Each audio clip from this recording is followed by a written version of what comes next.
Hello दोस्तों, welcome to Sheetal's daily रसोई। आज मैं आपके लिए लाई हूँ पीनट और ड्राई फ्रूट्स की क्रिस्पी चिक्की रेसिपी, जो बिना ज़्यादा मेहनत के घर पर भी आसानी से बनाई जा सकती है। तो चलिए, सबसे पहले हम यहाँ गुड़ और मूंगफली की चिक्की बनाना शुरू करते हैं। पीनट चिक्की के लिए मैंने यहाँ 250 ग्राम कच्ची मूंगफली ली है और 250 ग्राम ही गुड़ लिया है। गुड़ को हमने क्रश कर लिया है। अब हम यहाँ पैन में मूंगफली डालेंगे और मूंगफली को लो फ्लेम पर भुनेंगे। मूंगफली को भुनने में हमें 8 से 10 मिनट का समय लग जाएगा। इन्हें हमें लगातार चलाते हुए ही भुनना है। जब मूंगफली में दरारें आने लगे और भुनने की खुशबू आने लगे, मूंगफली के चटकने की आवाज़ आए, तब समझ जाइए हमारी मूंगफली भुन चुकी है। देखिए, हमारी मूंगफली भुन चुकी है। अब हम मूंगफली को साइड में ठंडा होने के लिए रखेंगे ताकि हम इसके छिलके आसानी से उतार लें। अब हम यहाँ 2 बटर पेपर लेंगे, उनके ऊपर हम घी लगा लेंगे। आप चाहे तो कोई और बर्तन पर भी घी लगाकर रख सकते हैं। यहाँ हमारी मूंगफली भी ठंडी हो चुकी है। हम इन्हें एक कपड़े पर डालकर इन्हें इस तरह से मसलेंगे ताकि छिलके उतर जाएं। ये देखिए, करीब 5 मिनटों में ही सारे छिलके उतर चुके हैं। अब हम मूंगफली को एक बर्तन में निकालकर इस तरह से फटक करके इनके छिलके अलग करेंगे। आप चाहे तो किसी और तरीके से भी अलग कर सकते हैं। मुझे यही तरीका सबसे सही लगा। मूंगफली से छिलके अलग होने के बाद हम इन्हें 2 टुकड़ों में तोड़ेंगे। हम कोई भी मैशर लेकर या कटोरी की सहायता से इनके 2 टुकड़े कर सकते हैं। हमें इन्हें ज्यादा बारीक नहीं करना है, सिर्फ 2 टुकड़ों में ही तोड़ना है। ये देखिए, इस तरह से। अब हम एक पैन लेंगे, उसे गर्म करेंगे, उसमें हम ये गुड़ डाल देंगे और गुड़ को लो फ्लेम पर ही चलाते हुए पकाना होगा, इस तरह से। ये देखिए, ये धीरे धीरे गुड़ पिघलने लगेगा। गुड़ को पिघलाने में हमें 8 से 10 मिनट का समय लग सकता है। करीब 5 मिनट पकाने के बाद गुड़ इस स्टेज पर आ जाएगा। अब हम यहाँ पे 1 चम्मच घी डालेंगे। घी डालकर हम थोड़ा सा पकाएंगे। उसके बाद हम गुड़ को चेक करेंगे। गुड़ चेक करने के लिए हमें एक कटोरी में पानी लेना है, उसमें थोड़ा गुड़ डालना है। गुड़ को हमें दबा के देखना है। अगर ये सॉफ्ट है तो हमें इसे और पकाना होगा। ये देखिए, ये स्ट्रेच हो रहा है, इसका मतलब गुड़ नहीं पका। हमें इसे 5 मिनट और पकाना है। 5 मिनट बाद गुड़ का कलर भी चेंज हो गया है और अब इसमें हम 1/4 चम्मच इलायची पाउडर मिला लेंगे और 2 चुटकी बेकिंग सोडा मिला लेंगे। इलायची पाउडर से चिक्की में बहुत अच्छी खुशबू आएगी और बेकिंग सोडा से इसकी क्रिस्पीनेस और ज़्यादा बढ़ जाएगी। इसे हमें लगातार चलाते हुए मिक्स करना है। मिक्स करके हम इसमें मूंगफली डाल देंगे। मूंगफली डालने के बाद हमें जितना जल्दी हो सके उतना जल्दी चलाते हुए इसे मिक्स करना होगा, क्योंकि गुड़ बहुत जल्दी ठंडा हो जाता है दोस्तों। गुड़ को हमें ज़्यादा ठंडा होने के बाद मिलाना बहुत मुश्किल हो जाएगा। अब हम गैस एक बार बंद करेंगे और इसे बहुत अच्छे से मिक्स करके हमने जो बटर पेपर लगा रखा है उसके ऊपर जितना जल्दी हो सके उतना जल्दी शिफ्ट करना होगा। हमने इसीलिए गुड़ पिघलाने से पहले ही बटर पेपर तैयार कर लिए थे, क्योंकि बाद में बटर पेपर पे घी लगाने का टाइम नहीं मिलता है। अब हम इस मिक्सचर को बटर पेपर पर निकाल लेंगे। पेपर पर निकालने के बाद जितना जल्दी हो सके हमें इसे फैलाना होगा।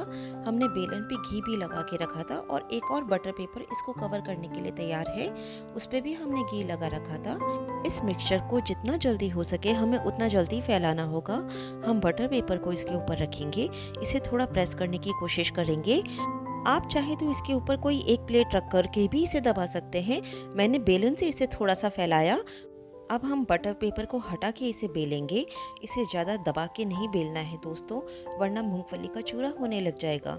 इसे हल्के हल्के हाथों से आप जितना जल्दी फैला सके उतना जल्दी फैलाएं। ये चिक्की ज़्यादा मोटी अच्छी नहीं लगती है, ये थोड़ी पतली ही अच्छी लगती है। ये देखिए, अब हमने इसे पूरी तरह से फैला लिया है। अब आप चाहें तो चाकू से या किसी पिज़्ज़ा कटर से भी इसे काट सकते हैं। मैं इसको काटने में पिज़्ज़ा कटर यूज़ कर रही हूँ। इसे आप चाहे जैसा शेप दे सकते हैं। मैं ये स्क्वायर शेप में काट रही हूँ।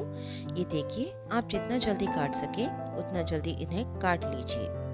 काटने के बाद हमें इन्हें आधा घंटा ठंडा होने के लिए छोड़ना होगा, क्योंकि इन्हें ठंडा होने के बाद ही तोड़ा जा सकता है। उससे पहले ये नहीं टूट पाएंगे, ये बिखरने लग जाएंगे। ये देखिए, हमारी चिक्की ठंडी हो चुकी है। ठंडी होने के बाद ये बहुत आसानी से उतरती है। गरम गरम इसे नहीं उतार सकते, इसीलिए हमें इसे वक्त देना पड़ता है ठंडा होने के लिए। ये देखिए, हमारी इतनी सुंदर और स्क्वायर शेप में चिक्की तैयार हुई है। वैसे तो ये चिक्की बाजार में सिर्फ सर्दियों के मौसम में ही मिलती है। घर पर आप किसी भी मौसम में इन्हें बना के खा सकते हैं। ये देखिए, मैं इसे तोड़ के दिखाती हूँ। एकदम कुरकुरी और शानदार क्रंची क्रिस्पी चिक्की तैयार है दोस्तों। ये देखिए, ये तो बनी हमारी गुड़ की चिक्की। अब हम बनाते हैं ड्राई फ्रूट चिक्की, जो बनेगी शक्कर से। ड्राई फ्रूट चिक्की बनाने के लिए हम 50 ग्राम काजू, 50 ग्राम बादाम, 25 ग्राम पिस्ता और 25 ग्राम ही तरबूज के बीज ले रहे हैं। सबसे पहले हम ड्राई फ्रूट सेक लेंगे। हमने पैन में 2 चम्मच घी लिया है। घी गर्म होने पर हम उसमें काजू डालेंगे और काजू को हल्का गुलाबी होने तक सेक लेंगे। काजू को लगातार चलाते हुए ही सेकना है, रोकने पर ये जलने लग जाएंगे। ये देखिए, हमारे काजू सेक चुके हैं। अब हम इन्हें निकाल लेंगे। अब हम इसी घी लगे पैन में बादाम डालेंगे और बादाम को भी हल्का गुलाबी होने तक सेक लेंगे। दोस्तों, काजू और बादाम थोड़े से मोटे साइज के ड्राई फ्रूट्स होते हैं, तो हमें इन्हें पहले अलग सेकना होता है। हम सबको साथ में नहीं सेक सकते, क्योंकि पिस्ता और तरबूज के बीज थोड़े छोटे साइज के होते हैं। हम सबको साथ में सेकेंगे तो वो जल जाएंगे। ये देखिए, हमारी बादाम सेक चुकी है। अब हम इसे भी निकाल लेते हैं। बादाम निकालने के बाद इसी पैन में हम तरबूज के बीज और पिस्ता को सेक लेंगे। हमें और घी डालने की ज़रूरत नहीं है, सिर्फ 2 चम्मच घी से ही ये सारे ड्राई फ्रूट्स अच्छे से रोस्ट हो सकते हैं। ये देखिए, हमारे पिस्ता और तरबूज के बीज भी सेक चुके हैं। अब इन्हें भी निकाल लेते हैं। हमने यहाँ करीब 150 ग्राम ड्राई फ्रूट्स लिए थे, तो हमें शक्कर भी यहाँ इसी के बराबर लेनी होगी। 150 ग्राम ड्राई फ्रूट्स के साथ 150 ग्राम ही शक्कर ली जाएगी। दोस्तों, यहाँ भी हमें बटर पेपर पे पहले ही घी लगा के रखना होगा, जिस तरह हमने गुड़ और मूंगफली की चिक्की में लगाया था। अब हम पैन में 1 चम्मच घी डालेंगे और उसमें ये शक्कर डाल देंगे। इस शक्कर को हमें पिघलाना है, कैरमलाइज करना है। ये देखिए, इस शक्कर को पिघलाने में हमें 10 से 15 मिनट का समय आराम से लग जाएगा। हमें गैस को लो फ्लेम पे ही रखना है। हम बिल्कुल भी तेज़ नहीं कर सकते दोस्तों, वरना शक्कर चिपक जाएगी। ये देखिए, हमें करीब 15 मिनट हो चुके हैं। शक्कर का एक एक दाना अच्छे से पिघल चुका है।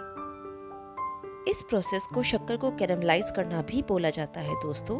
अब हम यहाँ हमारे सिके हुए ड्राई फ्रूट्स डाल देंगे। ड्राई फ्रूट्स डालने के बाद भी हमें इसे जितना जल्दी हो सके उतना जल्दी मिक्स करना होगा, क्योंकि यहाँ शक्कर भी ठंडी होने लग जाती है। हमें गैस को बंद कर देना है। अच्छे से ड्राई फ्रूट्स को शक्कर में मिक्स करना है। उसके बाद जो हमने बटर पेपर तैयार कर रखा था, उस बटर पेपर के ऊपर इस मिक्सचर को निकाल देना है। दोस्तों, ड्राई फ्रूट की चिक्की में भी वही प्रोसेस होता है जो गुड़ की चिक्की में होता है। यह भी बहुत जल्दी ठंडा हो जाता है। जितना जल्दी हो सके हमें इसे भी फैलाना होगा, क्योंकि ठंडा होने के बाद में यह एकदम टुकड़े टुकड़े हो जाएगा। हम इसे शेप भी नहीं दे पाएंगे, ना काट पाएंगे, ना बेल पाएंगे। हमने यहाँ एक प्लेट का सहारा लिया है। प्लेट से हमने दूसरा बटर पेपर रख के इसे अच्छे से प्रेस करते हुए दबाया है। एक बार दब जाने के बाद अब हम बेलन की सहायता से इसे जितना फैला सकते हैं उतना फैलाने की कोशिश करते हैं। ये देखिए, मैं प्रेस कर करके फैला रही हूँ। अब हमने बटर पेपर हटा दिया है और हल्के हल्के हाथों से बेलन से इसे फैला दिया है। अब हम पिज़्ज़ा कटर या नाइफ से इसे वही बर्फी का शेप देंगे, जिस तरह से हमने गुड़ और मूंगफली की चिक्की में दिया था। ये प्रोसेस जितना जल्दी हो सके उतना जल्दी करें दोस्तों। गुड़ की बजाय शक्कर ज़्यादा जल्दी ठंडी हो जाती है, फिर हमें काटने में बहुत मुश्किल होगी दोस्तों।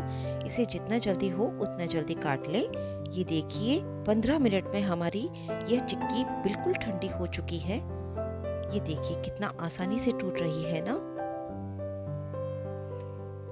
कितनी शानदार और ट्रांसपेरेंट चिक्की बनके तैयार हुई है।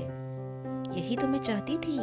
इसे जितना पतला हो सके उतना पतला बेलें, तो हमें हमारे ड्राई फ्रूट्स की बहुत अच्छे से शेप नज़र आने लगेंगे। ये चिक्की दिखने में जितनी सुंदर दिख रही है, खाने में उतनी ही शानदार होती है।